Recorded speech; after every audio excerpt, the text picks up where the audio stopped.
hope you're having a great day on this cold Monday, February 8th. Today, you will notice something different about the show. Yes, our team is back in person at school.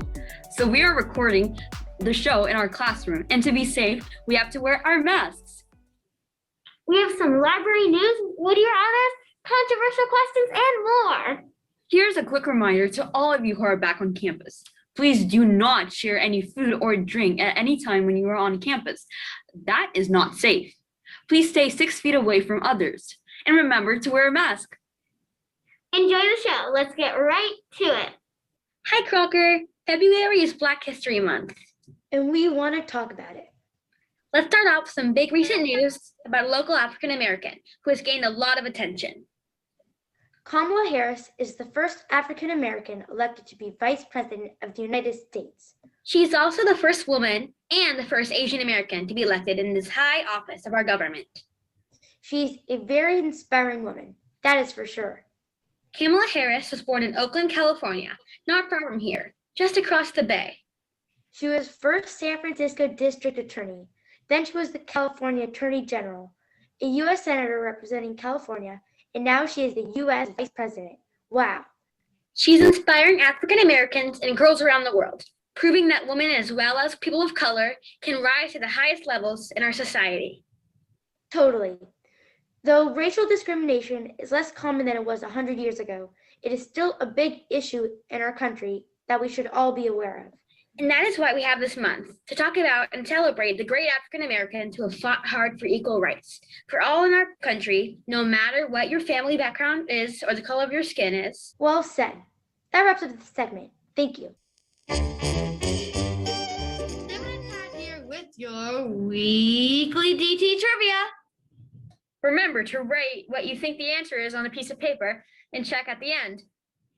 The first question is, what is the rarest M&M color? Man, that is hard.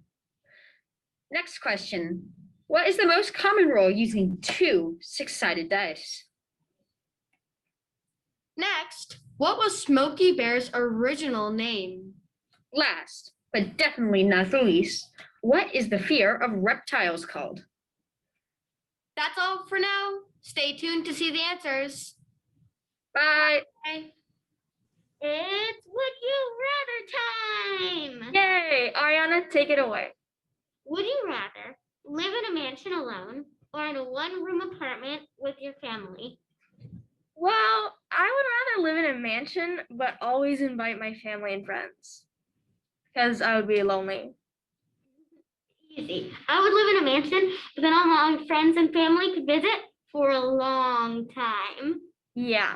Would you rather skip 5 grades or go back 5 grades? Wait a second. That is actually really hard.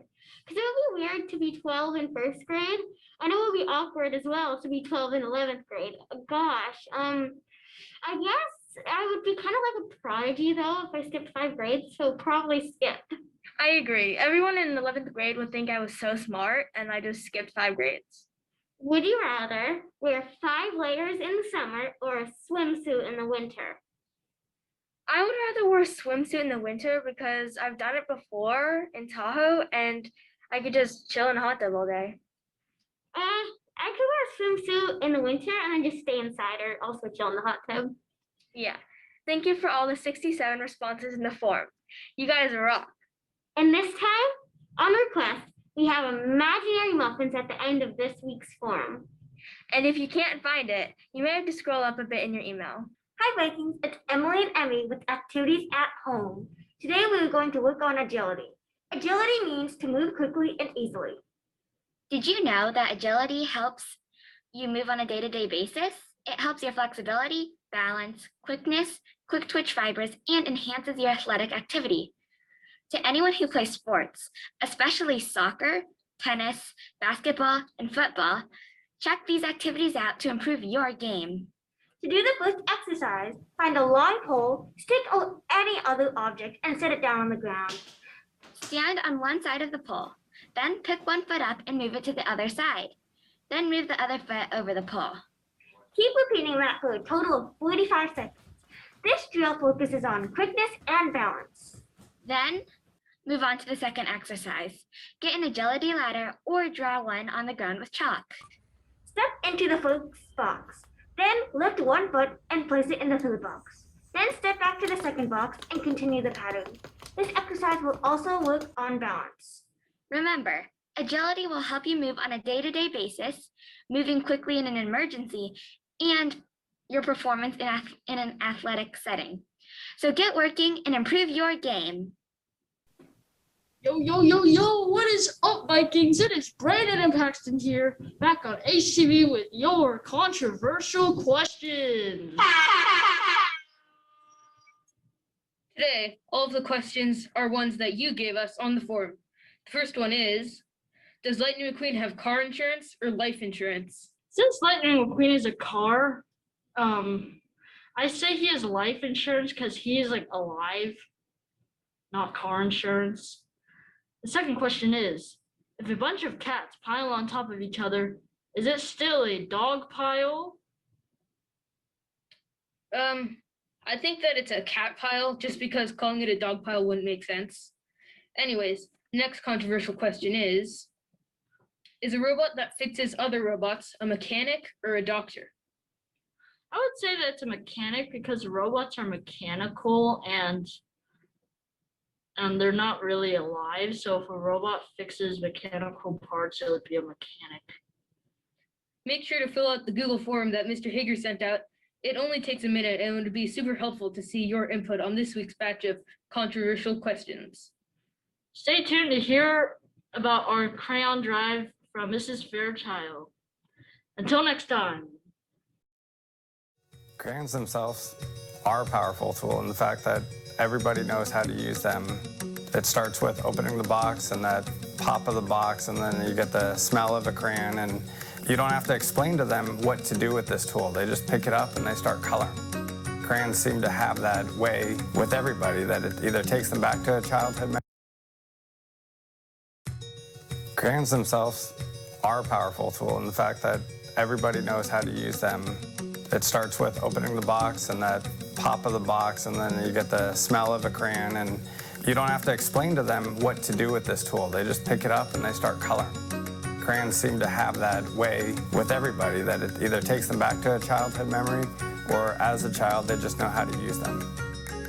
The idea for the Crayon Initiative came from out at a restaurant with my kids, and they were coloring on the menu. So then as a supply chain guy, I kind of questioned, what would they do with these crayons afterwards? And we figured out that they just throw them away. So we wanted to figure out how we can take that resource that was being thrown away and put it into something else that was more meaningful. We want to get restaurants and schools and individuals to give back their crayons to us, where we work with groups to do the sorting, break them down into colors, and then from there we melt them and create new crayons.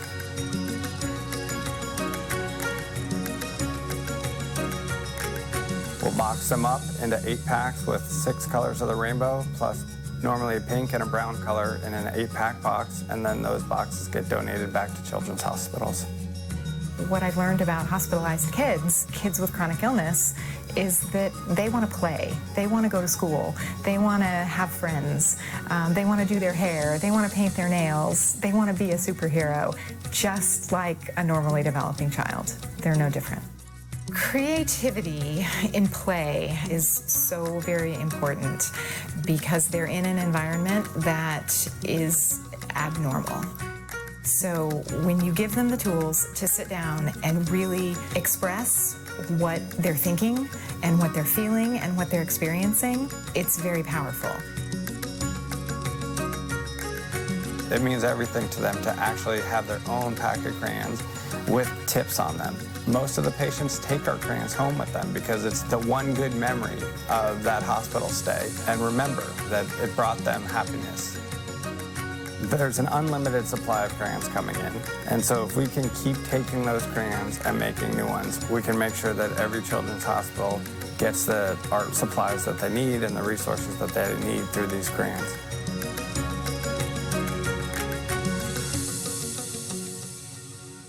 Hi, Crocker. This is Leela and Daniel. Currently, the Burlingame Public Library is having an event. If you go to the library between 12 p.m. to 2 p.m. every Saturday in February, you can receive a free book. Also, a couple of days ago, the Youth Media Awards were announced. These awards are like Grammys or Oscars for librarians around the U.S. in anticipation of book awards for children and young adults. The Newbery Award, which is generally the best chapter book for young people, was awarded to When You Trap a Tiger by Tay Keller, which is recommended for grades 3rd to 7th. The Caldecott Award, which is the best picture book, was awarded to the book We Are Water. Lastly, all honors are given to All 13 by Christina Stutenfeld. The rest of the awarded books were Before the Ever After, When Stars Were Scattered, Clap When You Land. Thank you for watching. Bye. Hey Crocker, we have late breaking news. The science team wants you to know about the Crocker Virtual Science Fair. Our virtual science fair will be on March 3rd from 1 to 6 p.m. Students can submit either an experiment or an engineering design project. Students interested in participating should talk to their science teachers. Instead of the tri-fold boards, students will need to complete a Google slide presentation. Science teachers have templates of each project to share with students.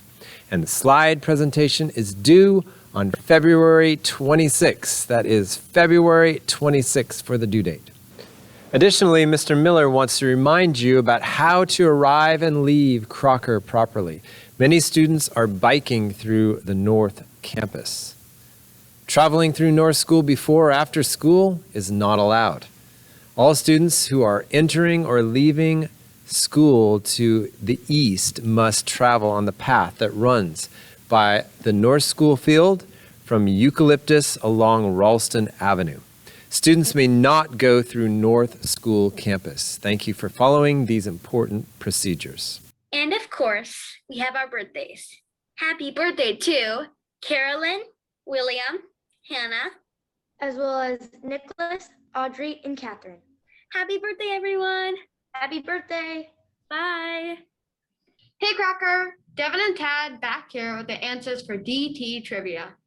For the first answer was the rarest M&M color. The answer is brown. For the second answer, what is the most common roll using 2 6-sided dice? The answer is surprisingly 7.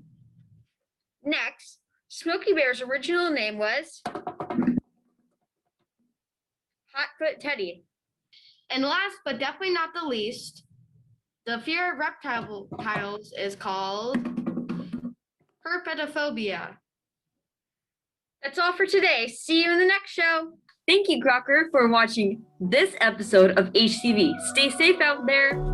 And see you next time on HTV Back on Campus.